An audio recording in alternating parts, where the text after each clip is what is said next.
Soy el profesor Humberto Leceta, estimados maestristas en Planificación Estratégica del Desarrollo. Por segunda vez, la escuela me ha confiado el curso Organización del Territorio y Desarrollo Sustentable, que, como ustedes comprenderán, es una materia hoy en día capital en el planeamiento estratégico regional y nacional, como en la propia gestión. Sus objetivos son desarrollar capacidades en ustedes para el adecuado análisis del territorio a través de la aplicación de métodos, técnicas, la propia concepción del análisis diagnóstico territorial.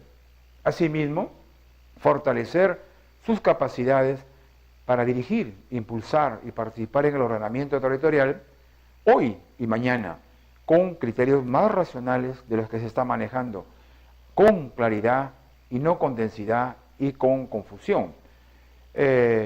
Sus capacidades para proteger la naturaleza y el bienestar humano, que son hoy día motivo de conflicto y de controversia en nuestro país y en nuestra región y en nuestras localidades, aplicando ustedes esos conocimientos que espero estén a la altura de una maestría como la que han confiado, para que el ordenamiento territorial sostenible sea posible en sus conocimientos y en el lugar donde lo puedan aplicar. También como objetivo tercero sería desarrollar un marco conceptual y práctico sobre el ordenamiento territorial y finalmente profundizar en el estudio y conocimiento de los problemas básicos del territorio peruano y en especial en los que ustedes están ubicados, ya en Huamanga, ya en Puno, ya en Madre de Dios, ya en Arequipa, en Ica, en La Libertad, en Piura, en San Martín, en Amazonas, etcétera, que les permita asumir una actitud correctiva y creadora en el diseño de estrategias para el ordenamiento territorial. Las unidades son 4, como 4 son las unidades, las semanas que tenemos en esta programación del curso. Esta semana empezaremos con la organización del territorio en el actual proceso de descentralización y regionalización, para luego la próxima semana adentrarnos ya en los conceptos, la metodología y las técnicas del ordenamiento territorial. En la tercera y penúltima semana veremos casos del ordenamiento urbano, en el ordenamiento rural y en el ordenamiento especial, las cuencas, las zonas costeras, marinas, y finalmente la última unidad nos reservamos a ver la gestión territorial vinculada con el ambiente, para aplicar todo aquello que se extiende por desarrollo sustentable o sostenible hoy en día. La primera unidad tiene que ver con varios asuntos, un poco extenso quizás, pero tenemos que hacerlo. La primera unidad es aquella pues, que vamos a desarrollar sobre la organización del territorio dentro del proceso actual de descentralización, dentro de estos procesos que ha sido definido hace 10 años, la descentralización y la regionalización. Entonces nos lleva a definiciones previas, que le vamos a hacer ahora, el territorio, el centralismo pasado y centralización también pasada, el actual proceso de descentralización con sus principios, etcétera, el asunto del gobierno unitario y descentralizado para comprender mejor cómo se debe gestionar la organización del territorio y el desarrollo sustentable que hoy genera más de un conflicto. Las competencias específicas a los gobiernos descentralizados y las funciones en lo relativo a la organización del territorio y en relación al desarrollo sustentable. ¿Cómo es la gestión regional y local en estas materias? En otras no vamos a adentrar porque ese es otro curso.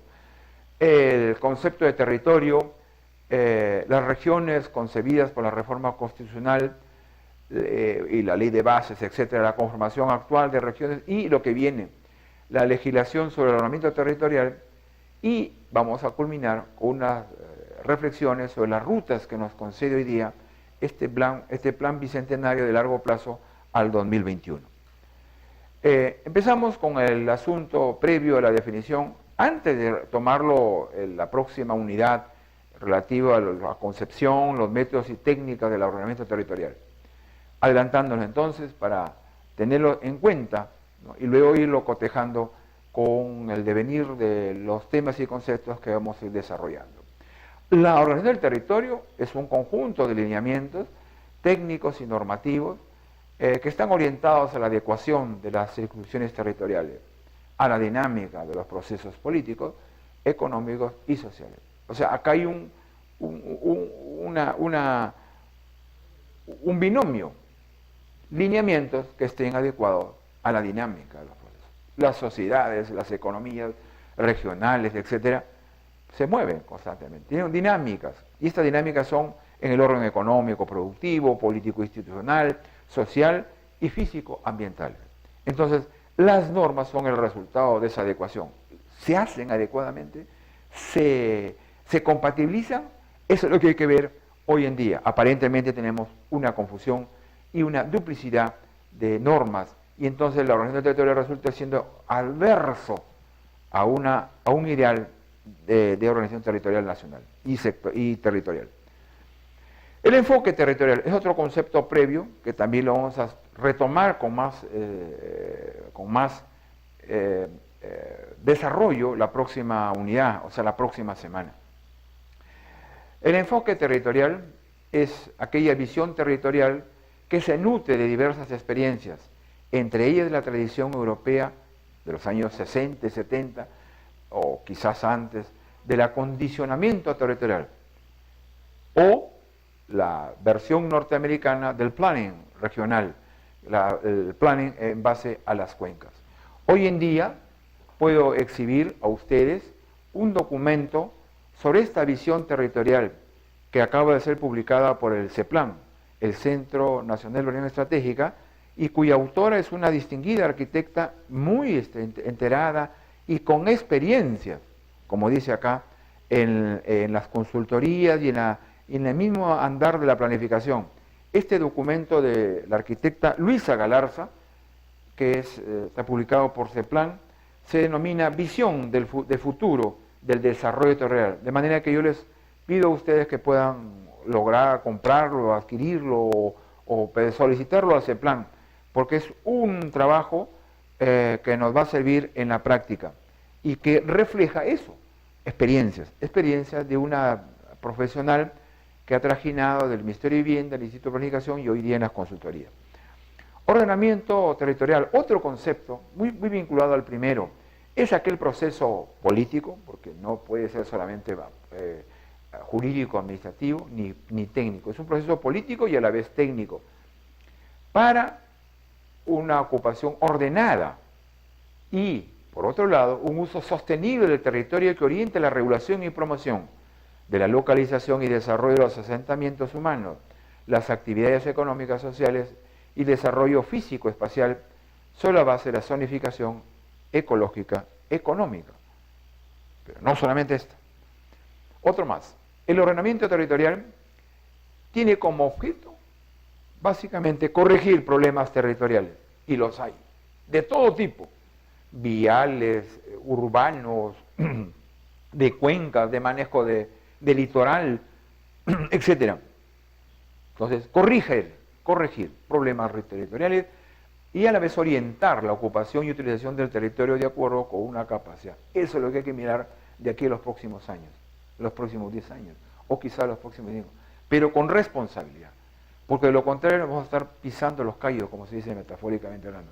Entonces, el ordenamiento general procura eso, y por supuesto, muchas veces genera conflicto de intereses.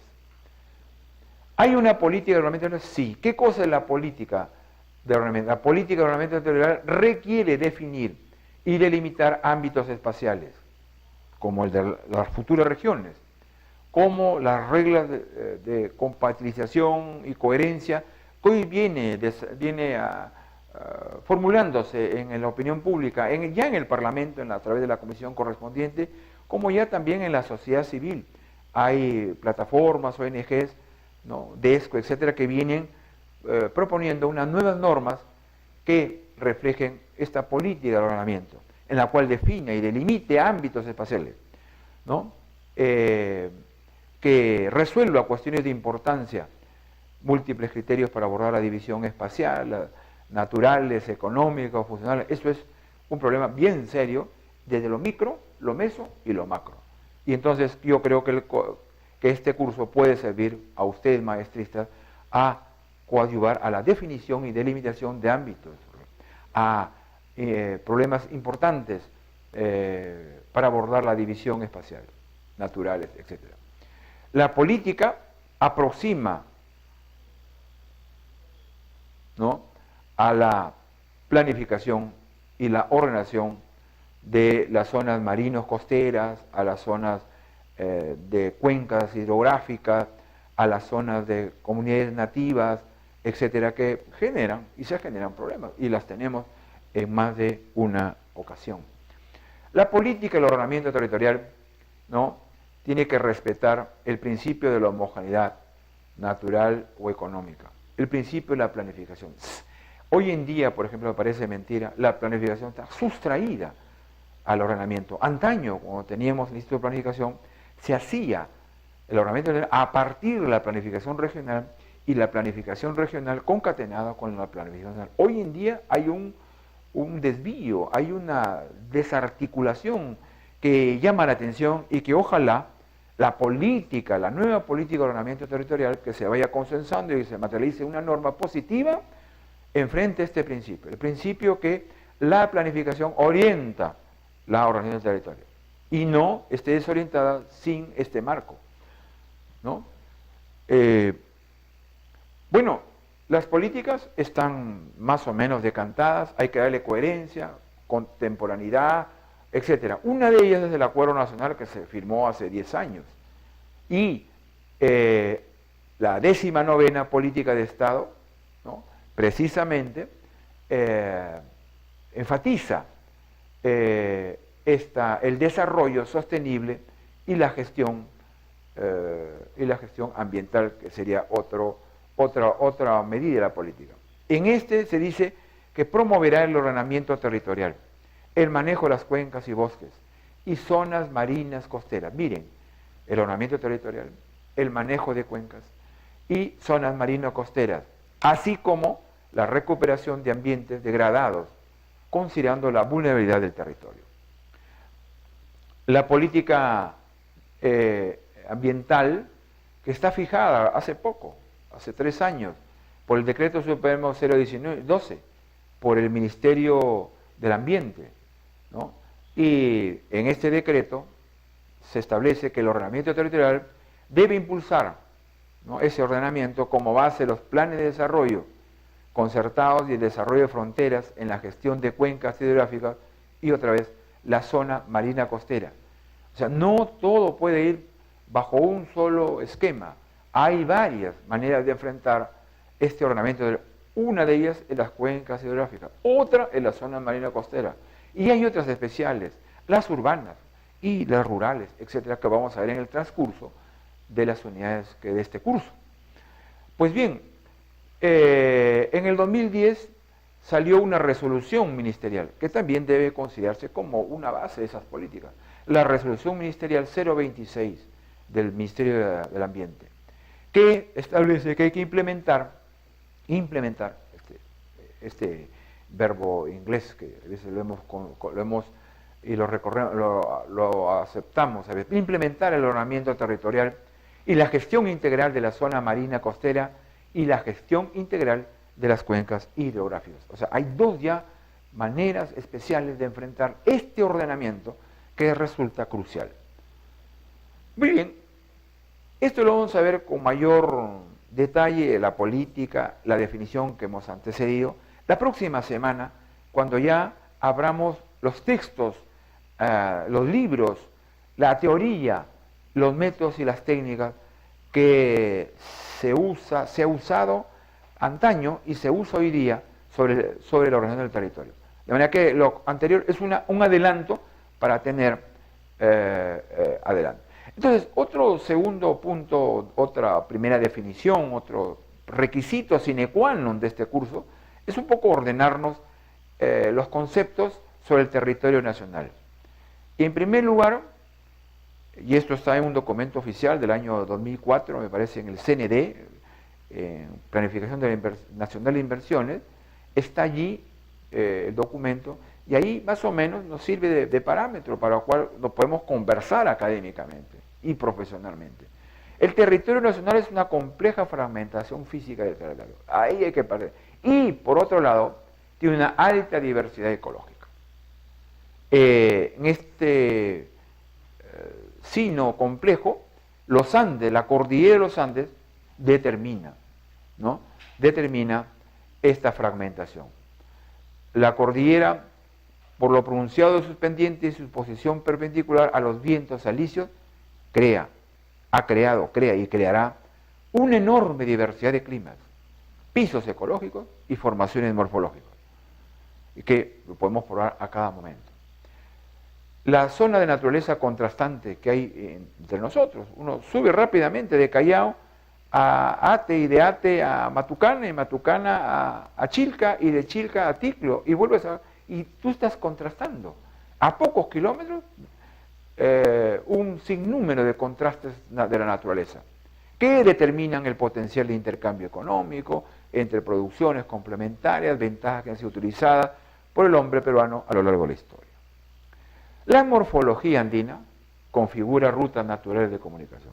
Es así que una configuración longitudinal, por ejemplo la del Marañón por un lado y la de Ucayali por el otro lado, ¿no?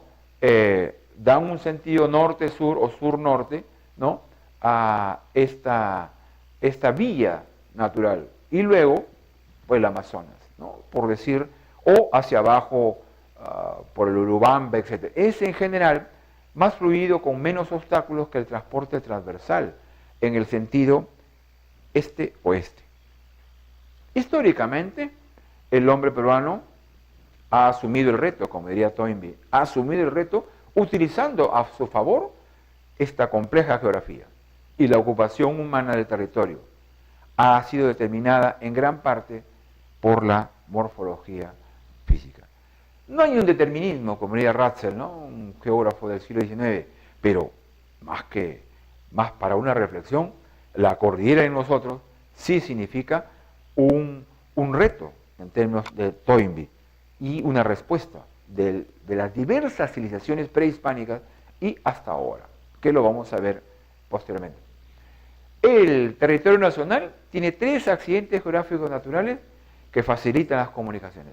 Al norte, por Cuya, que es 2.300 metros, por Piura y por Chiclayo, ¿no? Se va y aparece esta abra tan baja y que nos permite integrar la costa con el Valle del Marañón y las regiones del Mayo en el Guayaga, etcétera, etcétera.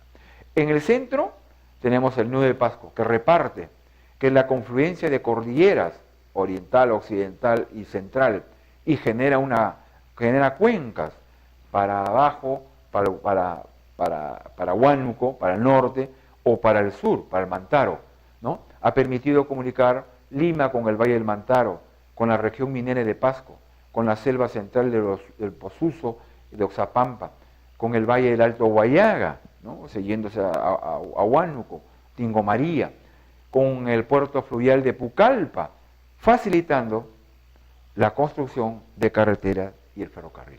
En el sur, la altiplanicie del Collao ha permitido integrar Arequipa con el altiplano ganadero, con el lago Titicaca y Bolivia, con Cusco, con la selva de Madre Dios, con Brasil, etc.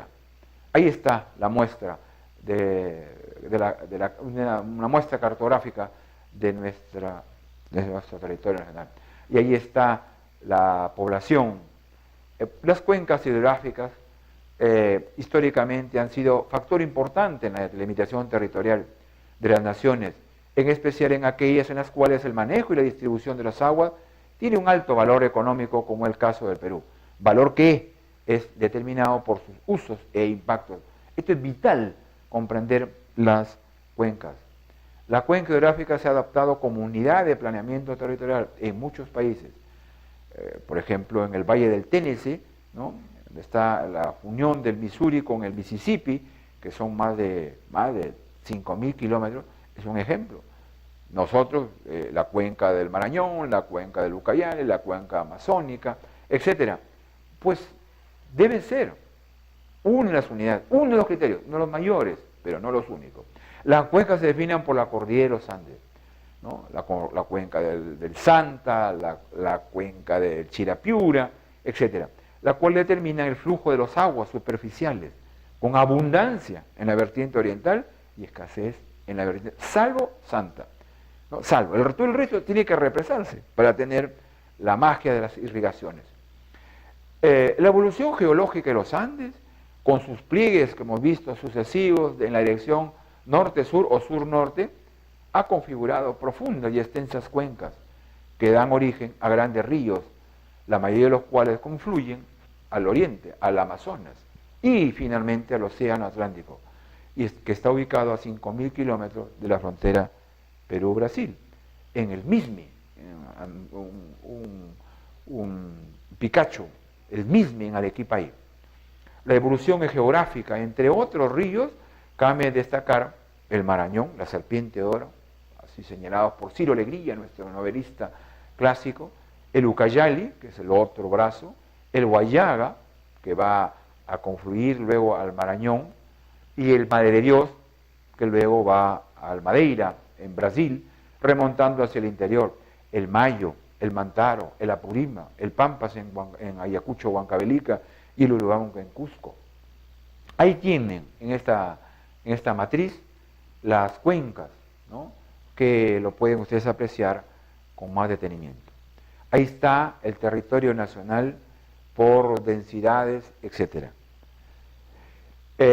¿Hay una articulación del territorio? Sí. Estas unidades geográficas de las cuencas conforman un conjunto de células territoriales con identidad propia y una relativa individualidad, las cuales deberían articularse mediante un sistema integrado de vías de comunicación. Y en eso estamos, a través de los IRSA norte, centro y sur, respectivamente. Se propone un esquema de que vendría a ser una estructura articulada. Este es el tema de la organización del territorio a nivel macro, que hay que pensarlo, repensarlo, y sobre la cual deberá aparecer la región política administrativa a futuro. No la región actual de departamentos, sino las regiones donde haya esa homogeneidad entre departamentos, provincias y distritos. De forma cartesiana, donde se cruzan las vías norte-sur con oeste-oeste, oeste-oeste, que es lo que corresponde a un país físicamente definido. Eso hay que procurar, hay que definir. Esto ojalá que pudiéramos lograrlo. Este es un pensamiento estratégico de la organización del territorio y lo organizamos a futuro macro. Ahí está lo que se propone, o se proponía hace poco, pasado 7 años o 6 años quizás. Ahí está, eso lo propuso el Consejo Nacional de Integración a través del Plan Nacional de Inversiones y el Plan de Regionalización. Ahí está, hay que removerlo. ¿Cuánto de válido es? Me parece que va, como se dice, en línea correcta. Bueno, en el territorio nacional, en esas cuencas hay recursos naturales y hay un medio ambiente. Y ahí otra vez hay que el hombre intervenir otra vez sobre estos recursos naturales. Porque la enorme biodiversidad del país ha contribuido y sigue contribuyendo con el mundo desde épocas muy antiguas, con especies autóctonas, etcétera, etcétera, como la yuca, la papa. Los recursos vivos o la biodiversidad que hoy tiene el país son de gran potencialidad y no hay que malbaratearlo, no hay que enajenarlo, hay que tratarlo con criterios de sostenibilidad, de racionalidad, etcétera. Entonces, ahí está otra vez la herramienta que es la organización del territorio. Y su aprovechamiento y uso sostenible serían un acierto para el desarrollo y competitividad del país. No obstante el potencial de biodiversidad que tenemos, hemos excluido esta potencialidad para el desarrollo nacional. Y durante muchos siglos se ha ocasionado destrucción de los recursos naturales y se sigue destruyendo. Y un grave deterioro del ambiente.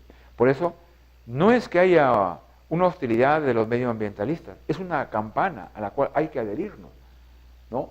Cuidando la biodiversidad, cuidando y aplicando criterios racionales para la explotación. Tampoco uno cree que hay que anquilosarnos, quedarnos tradicionalmente en la era pues paleolítica, no, estamos en el siglo XXI y hay que usar las tecnologías, la razón de la medida de las cosas, etcétera, para aplicarlo coherentemente, pero para eso hay que estudiar bien los recursos y aplicarlos en los diagnósticos de la organización del territorio, que lo vamos a ver en próximas clases. Ahí está esta matriz, ¿no?, del territorio por recursos naturales y el medio ambiente.